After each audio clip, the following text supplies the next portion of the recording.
Season వస్తే శ్రీనివాసపురంలోకి 1000 ట్రాక్టర్లో పల్లీలు ఇంకా వస్తాయి లైట్లు ఉండేది రేడియం స్టిక్కర్ ఉండేది దాని ಬಗ್ಗೆ మేము ఏడాది అవేర్నెస్ ప్రోగ్రామ్ చేస్తూనే ఉన్నాము కానీ జనాలు దాన్ని ఉండలేదు. అది మంచిదా చెడ్డదా? అది చాలా మంచిదే. మీరు ఏడాది చేస్తున్నారు, మీకు ఎవరు వాళ్ళు స్పందిస్తూ ఉండే.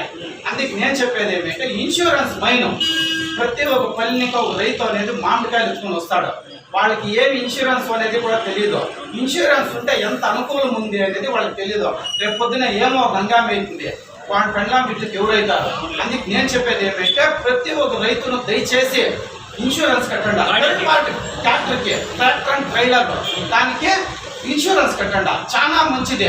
అకస్మాత్ కావసయ్యో ఇరుస్తుంది, వాళ్ళకి అనుకూలం అవుతుంది. వీళ్ళు ఏమి అంటే మాట్లాడితే తాగిండేవాడు ట్రాక్టర్ తోలేదే, తాకుండేవాడు తోలేదే. దాన్ని దయచేసి ఆర్టీఓ వాళ్ళు మా శ్రీనివాసపురంకి వచ్చి ఏమే దాని లైసెన్స్ వాళ్ళది ఉందా లేదా లైసెన్స్ తీసిపెట్టండి.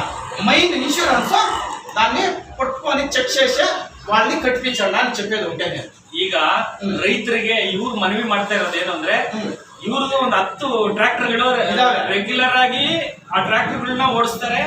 10 ಟ್ರ್ಯಾಕ್ಟರ್ ಇದೆ. ಅವ್ರ ರೈತರಿಗೆ ವಿನಂತಿ ಮಾಡ್ತಾ ಇದ್ದಾರೆ, ದಯವಿಟ್ಟು ತುಂಬಾ ಬರಲ್ಲ, ಒಂದು 7-8 ಸಾವಿರ ಇನ್ಸೂರೆನ್ಸ್ ಬರುತ್ತೆ, ಥರ್ಡ್ ಪಾರ್ಟಿ ಕಟ್ಕೊಳ್ಳಿ. ಇನ್ಸೂರೆನ್ಸ್ ಕಟ್ಕೊಂಡಿದ್ರೆ ಅಕಸ್ಮಾತ್ ನಮ್ಮ ಟ್ರ್ಯಾಕ್ಟರ್ ಇಂದ ಯಾರಿಗಾದ್ರೂ ಹೆಚ್ಚು ಕಮ್ಮಿ ಆದ್ರೆ ಅಟ್ಲೀಸ್ಟ್ ಅವ್ರಿಗೆ ಅವ್ರ ಕುಟುಂಬಕ್ಕೆ ದುಡ್ಡು ಹೋಗುತ್ತೆ.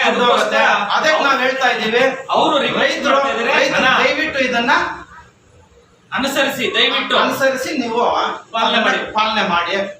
దీంట్లో